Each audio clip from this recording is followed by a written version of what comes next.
Hello guys, কেমন আছেন সবাই? নিশ্চয়ই ভালো আছেন। আজকে আমরা বিমের রড বাঁধতেছি এবং এই রড বাঁধার মধ্যেই একটা বিষয় নিয়ে আলাপ করতে চাচ্ছি। সেটা হলো একটা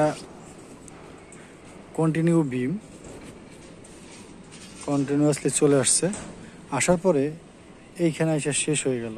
তখন আমরা এইখানে রডটা কিভাবে ছাড়বো বা কিভাবে ছাড়া উচিত। এই বিমটা আইসা এই বিমের উপর রেস্ট করেছে, সেক্ষেত্রে আমরা কি করব, এইটাই হলো মূল বিষয়।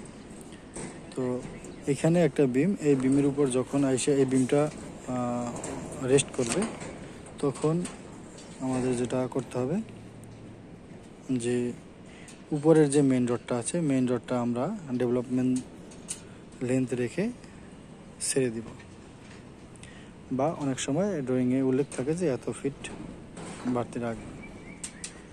আর বটমের রড মাটাম দিয়ে আমরা স্বাভাবিক অবস্থায় রেখে দেব। এগুলো একটা বিষয়। এইখানেও একটা বিম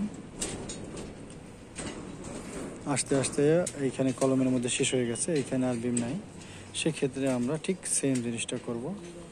আমরা এইখানে উপরে মেইন রোড দুইটা ছেড়ে রাখবো। সেই লেন্থটা অবশ্যই ড্রয়িংয়ে থাকবে, অথবা ইনস্ট্রাকশন নিয়ে সেই লেন্থটা রাখবো।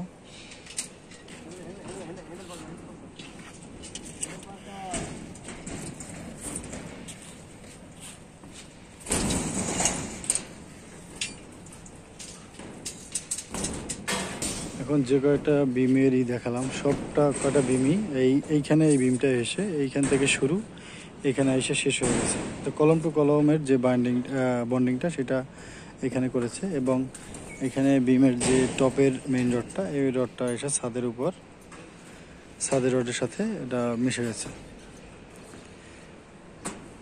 ঠিক অনেক সময় আবার দেখা যায় যে ডাউন স্ল্যাবের ভিতরেও এরকম হয়। যদি ইনভার্টেড বিম না হয়, সেক্ষেত্রে উপরের রডগুলো মাটাম হয়ে যায় এবং নিচের রডগুলো কন্টিনিউ চলে যায়। যদিও আমাদের এখানে ইনভার্টেড বিম আছে। এই যে বিষয়টা আলাপ করতেছি, আমাদের এই বিষয়টা, এইরকম বিম বেশ কয়েকটা আছে। নিচের রডগুলো এখানে মাটাম হয়ে শেষ হয়ে গেছে, এবং পরবর্তীতে এই যে রডগুলো ছাদের ভিতরে কন্টিনিউ হয়ে গেছে। আমরা এখানে ল্যাপিং লেন্থের মতো, অর্থাৎ 55 থেকে 60 ডি, এখানে আমরা 36 ইঞ্চি অর্থাৎ 3 ফিট এক্সট্রা রাখছি। এগুলো আমাদের মূল বিবেচ্য বিষয়। এবং এই রডগুলো ছাদের রড বাঁধা হয়ে গেলে ছাদের টপের রডের নিচ থেকে এটা যায়, সেক্ষেত্রে আমরা এই রডগুলো ছাদের রডের সাথে বেঁধে দিব, যাতে এটা নড়তে না পারে। তো ধন্যবাদ বন্ধুরা সাথে থাকার জন্য। ভালো থাকবেন সবাই।